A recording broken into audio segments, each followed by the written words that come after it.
Assalamualaikum warahmatullahi wabarakatuh. Waalaikumsalam warahmatullahi wabarakatuh. Pak Pardi, ikut kabaripun. Alhamdulillah baik Bapak. Baik. Ya. Ini sedang apa kok? Kelihatannya baru sibuk. Ini apa? Menyiapkan segala sesuatu yang ada di sekolah lah Pak. Iya. Oke. Pak, Pak Pardi itu asli Semarang atau itu dari mana? Saya aslinya saya asli dari Klaten Bapak. Kalau istri saya di Kudus. Tapi saya udah dari lulus SMA itu sudah tinggal di Semarang bersama dengan kakak. Ya, ya waktu itu saya kuliahnya di IKIP Semarang, sekarang yang jadi UNES itu, Bapak. Iya. Terus bisnisnya sekarang ya? Jadi tinggalnya di Semarang, bisnisnya di Semarang, kuliahnya dulu juga di Di Semarang. Semarang juga, iya. Tapi aslinya Klaten. Saya dari kecil dulu saya dari Bayat dibesarkan di sana. Terus lulus itu waktu itu kalau zaman saya masih ada yang namanya jalur apa itu eh, pakai PMDK atau apa itu loh Bapak. Oh iya PMDK Pak, sama. PMDK. Dulu Jadi jalur PMDK itu. kuliahnya di UNS sama PMDK. Iya, jalur PMDK itu. Jadi termasuk orang-orang hebat ya Pak. Ya wong desa lah Pak kalau saya dulu. Orang desa. Kita kan kerjanya sekarang di Semarang, jadi kan top. Ya, rezekinya di Semarang saja. Iya. Oh iya, rezeki berarti sebenarnya ngajarnya di mana? Saya di SMA Kesaktian 1 Semarang, Bapak. Oh, sama. Ya, ngajarnya Sudah lama Pak? ya cukup dari tahun 99 ya sekitar kurang lebihnya 20-an tahun lebih lah. Ya, 22 tahun saya ngajar di sini, lulus dari IKIP itu 97. Kemudian pada saat sudah lulus, saya mendaftar di sini. Namun pada saat itu ya saya masih punya adik itu yang kuliah, juga sama jurusannya olahraga. Nah, dari sana ketika saya lulus dari olahraga ya adik saya mengikuti jejaknya FPMDK juga. Dari SMA Muhammadiyah 1 Klaten gitu.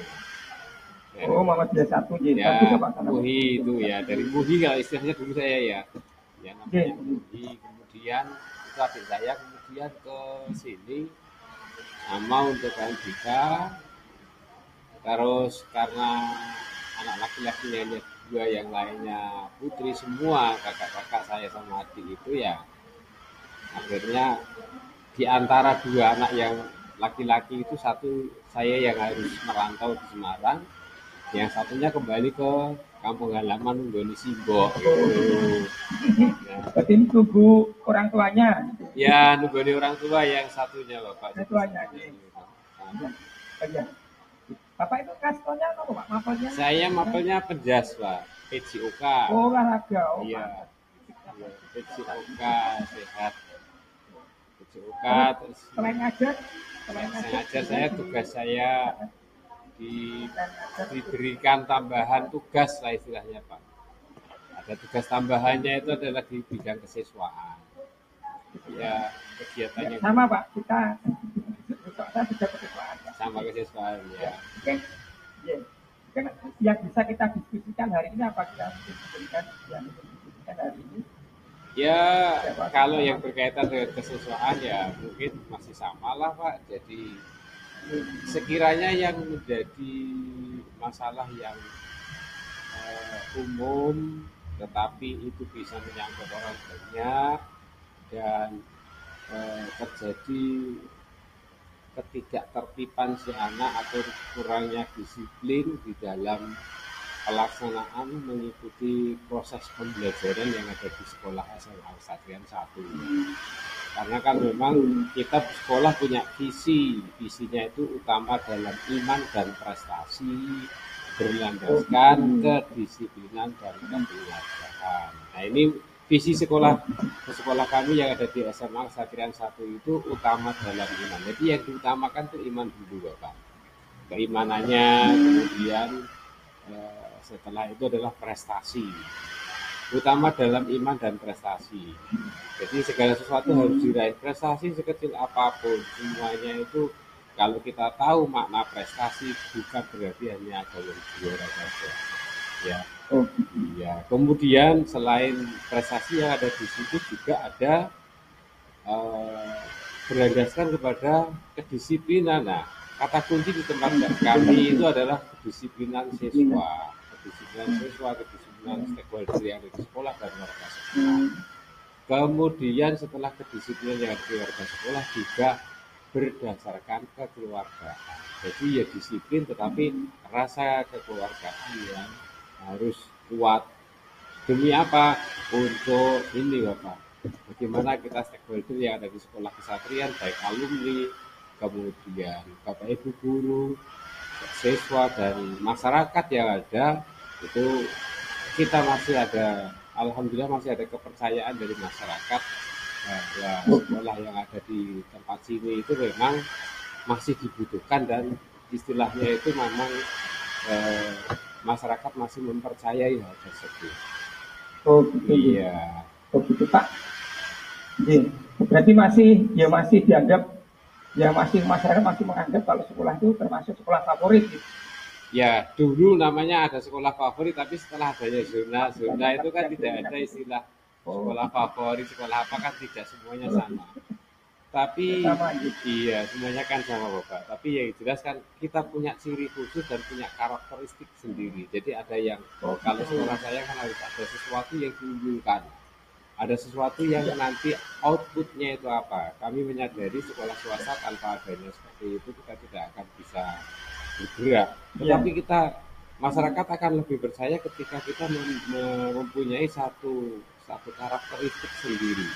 Nah, karakteristik itu nanti dimulai dari biasa, kemudian terjadi kebiasaan, dari kebiasaan menjadi pembiasaan, dari pembiasaan jadilah sebuah karakter.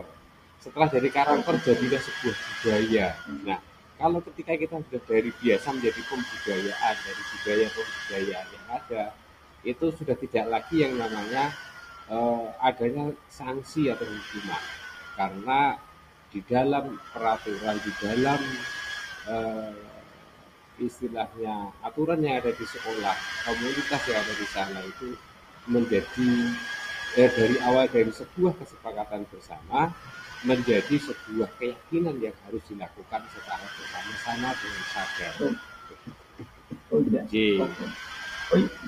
Oh iya Pak, tadi Bapak mengutarakan tentang kedisiplinan. Mungkin ada hal-hal apa tentang kedisiplinan, atau mungkin banyak ada anak yang tidak disiplin, atau mungkin sering anak membuat masalah di sekolah katanya dengan masalah kata disiplin. Jadi kalau masalah disiplin itu kan terima kasih Bapak atas pertanyaannya. Ini berarti saya harus cerita dari awal lagi ya. Karena berkaitan dengan sekolah, kenapa kok mengambil sebuah kedisiplinan? Sekolah kesatrian itu yang pertama kali ketua yayasannya adalah Kodim 733 GS Semarang. Jadi sepemahaman saya dan sepengetahuan saya sesuai dengan buku sejarah di kesatrian itu bahwa sekolah kesatrian itu ketua yayasan yang pertama kali adalah Komandan Kodim yang ditunjuk oleh dari Pangdam 4 Diponegoro. Secara tidak langsung sampai terakhir kemarin yang namanya almarhum Bapak Sutarto Hadi Winoto, jadi almarhum Bapak Haji Ahmad Sutarto Hadi Winoto itu adalah seorang veteran. Bahkan istilahnya itu penghargaan ketika melawan Belanda ada, ketika melawan Jepang ada, sebagai pahlawan nasional gitu ya, sebagai pahlawan nasional, dan itu diakui oleh pemerintah Kota Semarang dan diakui oleh Kodam 4 Diponegoro. Nah, dari situlah mindset masyarakat itu sekolah ini adalah nanti akan menanamkan sebuah kedisiplinan. Jadi awal mulanya sebegitu Bapak, bukan masalah siswanya tidak disiplin, tetapi Oh gitu ada ya. mengandung sejarah perjalanan panjang sehingga harus dipahamkan betul kepada masyarakat. Semoga nanti dengan seperti ini banyak orang yang tahu dengan adanya sekolah kesatrian itu awal mulanya seperti ini, kemudian ketua yayasannya yang di bulan tahun kemarin itu 2020 itu sudah dipanggil Tuhan Yang Maha Esa, juga seorang veteran, dan sekarang masih dikembangkan lagi dengan penerus-penerus ya generasi penerus. Ya, Begitu. oke. Jadi memang SMA Kasatria punya sejarah yang menarik Pak ya katanya dengan Iya. menunjukkan karakter ya katanya dengan Iya. terima kasih Pak. Terus kira-kira untuk menjaga agar sekolah tersebut itu punya brand kedisiplinan yang dikenal masyarakat seharusnya apa yang dilakukan Iya. dari Kasatria Pak? Ya, karena dari awal sudah tertanam jiwa-jiwa kedisiplinan, jiwa-jiwa bela negara, nilai-nilai yang ada di sana. Kemudian Pancasila itu sebagai dasar negara dan pedoman kita itu. Jadi di Mars Kesatrian itu kita pedomannya Pancasila dan UUD 45. Itu Mars yang ada di tempat saya. Di tempat Kesatrian itu Marsnya seperti itu. Jadi lagunya saja sudah menunjukkan bahwa kita pedomannya Pancasila. Orang yang masuk di sini harus berpedoman itu. Itu satu. Kemudian yang kedua, kiat-kiat saya yang jelas ketika dari awal masuk sekolah. Awal masuk sekolah itu semuanya siswa dari berbagai SMP yang ada. Kita akan mengenalkan melalui masa pengenalan lingkungan sekolah. Dan dikenalkan baik ruangannya, baik bapak ibu gurunya, baik bagaimana bersikap, baik bagaimana dia anak-anak itu mempunyai rasa sopan santun, bagaimana beretika. Ya semuanya harus mengikuti aturan dan budaya kesatrian begitu.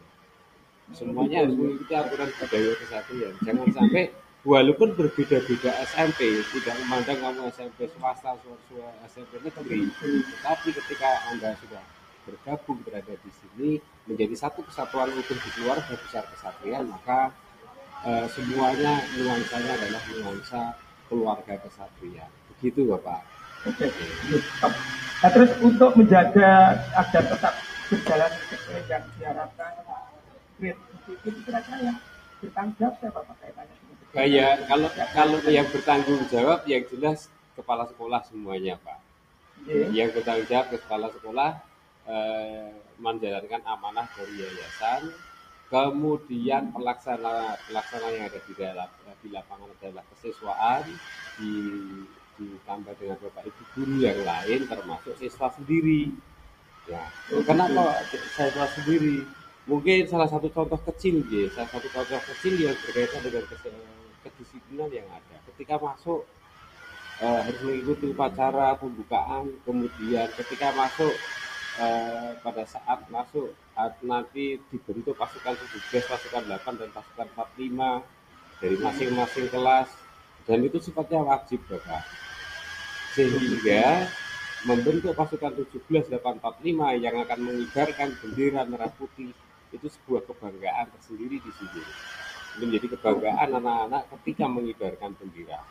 Kemudian pembentukan pasukan di sana tidak sembarangan kita membentuk, tapi betul-betul setiap hari dilatih. Setiap hari latihan PBB. Nah, dari kata PBB, peraturan baris berbaris yang diwajibkan oleh siswa harus mengikuti.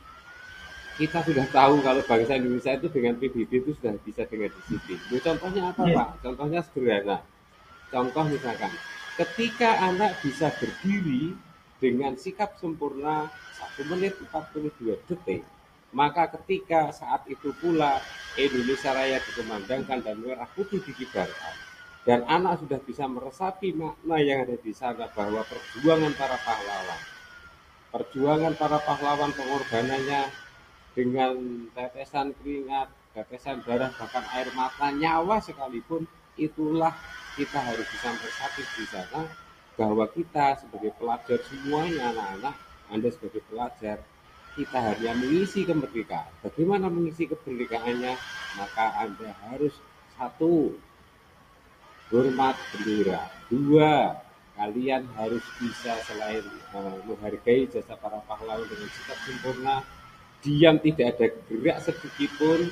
Kemudian eh, pada saat itu ketika anak merenung bisa merasakan bahwa Anda hanya mengisi kemerdekaan dengan belajar dan berprestasi, maka saat itu pula lah tertanam rasa disiplin yang tidak harus dengan fisik, tetapi sudah dengan pemahaman, kesepakatan bersama dan menjadi sebuah keyakinan bersama-sama.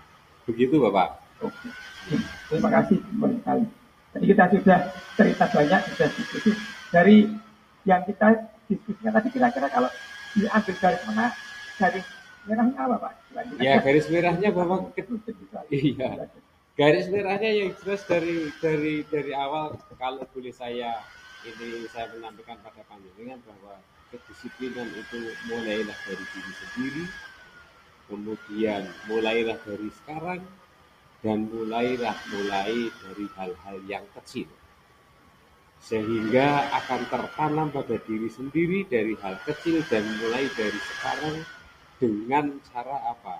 Kita harus bisa bersikap, apa yang kita sampaikan, apa yang kita ucapkan, apa yang kita lakukan itu adalah cerminan dari yang mengucapkan. Ketika anak-anak sudah ditanamkan hal seperti itu, saya yakin kok anak yang kelas setingkat SMA itu sudah bisa berpikir, sudah bisa diajak bicara, ibarat kayak sahabat, kayak teman, sudah tahu, oh saya harus begini.